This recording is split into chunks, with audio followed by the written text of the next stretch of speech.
Pada kesempatan kali ini, geng saya Meni Hidayat ingin memberikan pandangan pendapat hukum saya berkaitan dengan sudah 1 bulan berjalannya yang namanya Undang-Undang Nomor 1 2023 tentang KUH Pidana dan Undang-Undang Nomor 20 tahun 2025 tentang Kitab Undang-Undang Hukum Acara Pidana sebagai aturan hukum formilnya untuk menegakkan hukum material, kan begitu. Materialnya adalah KUHP. Nah, dalam hal ini ada 2 perkara yang memang menjadi sorotan netizen dan itu luar biasa pengaruh daripada netizen karena mampu berdampak kepada 2 perkara ini ya. Yang pertama adalah kasus Hoki, yaitu suami yang kemudian mengejar jambret yang menjambret istrinya begitu, tapi kemudian meninggal dunia, terus kemudian ditetapkan sebagai tersangka. Yang kedua ada kasus dari Mbah Sudrajat ya, Pak Sudrajat itu yang dituduh menjual es gabus. Nah, dalam 2 perkara ini memang kita harus mengapresiasi netizen ya, karena netizen ini memberikan pengaruh yang sangat luar biasa begitu. Yang pertama kita akan mencoba membahas tentang perkara Yogi yang kemudian kita pahami sudah ada yang namanya RDP, rapat dengan pendapat antara Komisi 3 dengan Kapolresta Sleman dan juga Kajari Sleman ya, yang pada poinnya dalam hal ini kita luar biasa mendengar pendapat-pendapat dari para pembuat undang-undang yaitu Komisi 3 terkait dengan pandangannya terkait dengan kasus tersebut, kan begitu. Yang pada poinnya begini, yang saya soroti ya, begitu kemudian dari Irjen Safarudin dari fraksi PDIP mencecar dengan pertanyaan, statementnya tegas kepada Kapolresta yang Kapolresta tidak bisa menjawab dan menjawabnya gelabaan terkait dengan undang-undangnya nomor berapa, kemudian penempatan hukumnya seperti apa. Lah ini kan sangat luar biasa ya, seorang Irjen ya, jenderal yang menjadi DPR begitu. Yang pada poinnya dari Irjen Safarudin ini menyampaikan bahwa ada koordinasi yang salah antara Polres Polres Sleman dengan Kajari Sleman. Yang pada poinnya karena di situ ada koordinasi yang mana dari hasil kepolisian kemudian disampaikan kepada kejaksaan membuat berkas P21 yang akhirnya ini kan dalam pemahaman saya ya artinya kan ada kesalahan koordinasi dan lain sebagainya. Maka Irjen Safarudin mengatakan ini koordinasinya kok salah, kan begitu kan.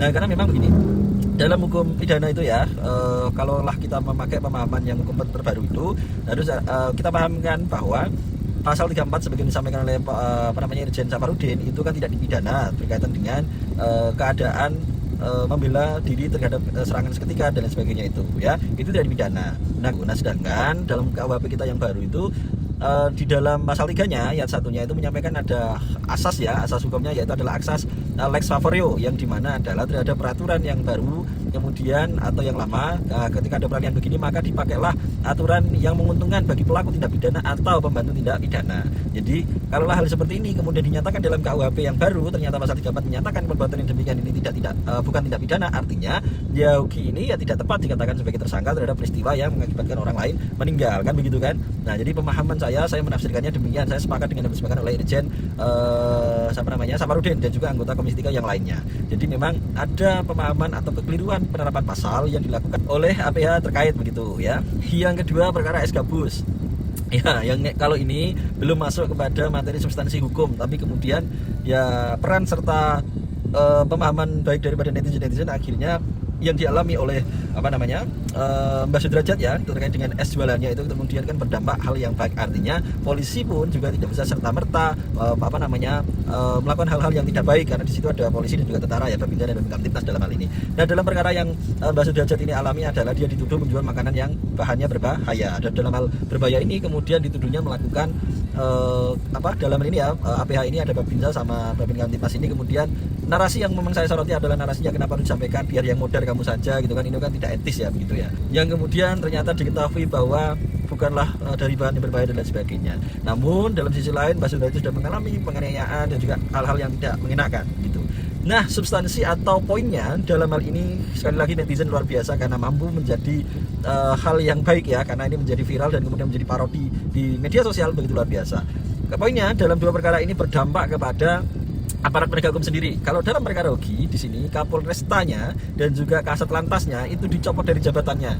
Ya, ini ada implikasi yang luar biasa karena kan ini berdasarkan hasil temuan audit begitu ya. Di Itwasda disampaikan oleh Polda bahwa ini dicopot dan diberhentikan. Dari jabatannya. Yang kasusnya Mbak Sudrajat ya, dalam hal ini itu berdampak kepada sanksi ya untuk Babinsa dan Babinkamtibnas begitu, ada sanksinya tersendiri. Ya, memang sekali lagi ya dalam perkembangan hukum pidana kita yang baru ini sangat luar biasa. Peran aktifnya Komisi 3 dalam hal ini dalam mengawal terkait dengan KUHP yang dibuatnya itu memang sangat kita perlu apresiasi. Namun hal yang patut kita apresiasi adalah sekali lagi netizen. Karena apa? Karena dalam RDP kita mendengar ini menjadi viral, ini menjadi ini, itu anggota-anggota Dewan yang mengatakan itu. Maka sekali lagi memang hal-hal yang seperti ini perlu rakyat Indonesia terus bersuara terhadap apa yang sepenuhnya disuarakan, supaya mengambil kebijakan, supaya APH itu juga tidak seenaknya sendiri dalam menentukan hal-hal yang mungkin kita anggap sebagai hal yang tidak pas dan lain sebagainya. Sekali lagi, ini 1 bulan perjalanan KUA dan KUA yang luar biasa begitu ya.